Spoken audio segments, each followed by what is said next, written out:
بی آشیانه گشتم، خانه به خانه گشتم، بی تو همیشه با غم شانه به شانه گشتم.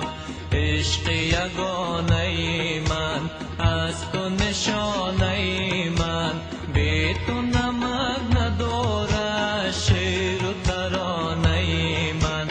سرزمین من خسته خسته از جفای سرزمین من، بی سرود و بی صدای سرزمین من، دردمند بی دوای سرزمین من.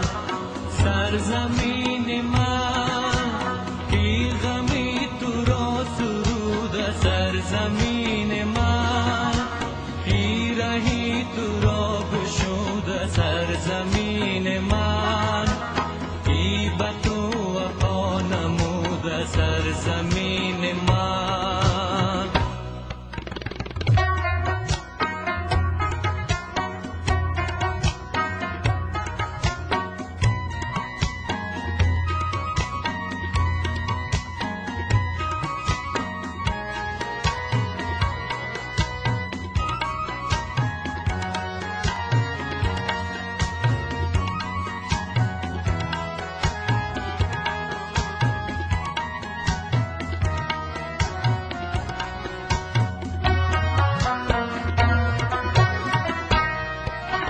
ماه و ستاره من، راه دوباره من، در همه جا نمیشه بی تو گذاره من.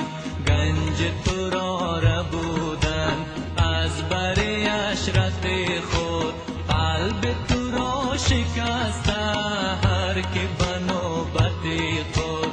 سرزمین من خسته خسته جفای سرزمین من، بی سرود و بی صدای سرزمین من، دردمند بی دوای سرزمین من.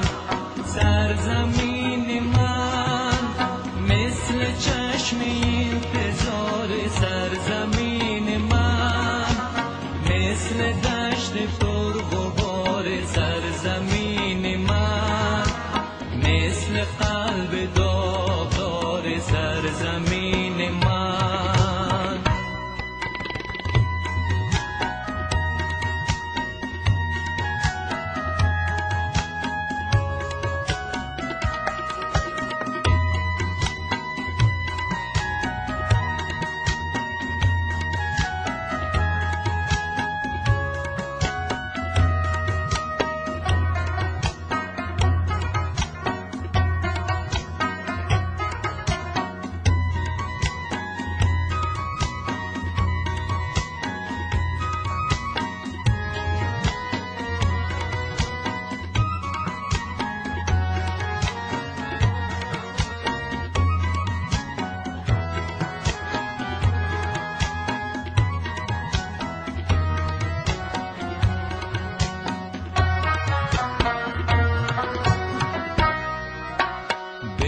آشیانه گشتم، خانه به خانه گشتم، بی تو همیشه با غم شانه به شانه گشتم. عشق یگانه ای من، از تو نشانه ای من، بی تو نمک نداره شعر و ترانه ای من. سرزمین من خسته خسته از جفای سرزمین من، بی سرود و بی صدای سرزمین من، دردمند بی دوای سرزمین من. سرزمین من مثل چشم انتظار سرزمین من، مثل دشت پرغبار سرزمین من، مثل قلب داغدار سرزمین